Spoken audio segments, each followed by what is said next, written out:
So prediabetes is that in-between zone between normal and diabetic, okay? So some of us have a predisposition to our diabetes. So for those of us who have a predisposition, we have to be a lot more careful. One of the ways to know if you're showing any signs of a predisposition or prediabetes is to check your sugars and to check your hemoglobin A1C. So when you go to the doctor, you get a fasting blood sugar. The fasting blood sugar is 100 to 125. That's not normal. Diabetes is 126. If it's below 100, that's considered normal. Then they'll do a hemoglobin A1C.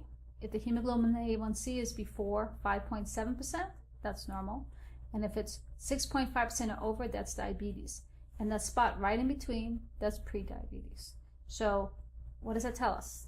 That tells us that your body's having trouble with the sugar. So there's something wrong with the way your insulin is being processed, or the way it's picking up the sugar, or the way your cells are processing the sugar. So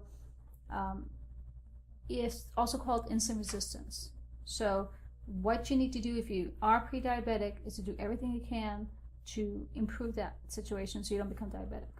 Okay, so you can actually prevent diabetes, or at least forestall it, or minimize the amount of medication you have to take if you actually try to do something at the pre-diabetic phase.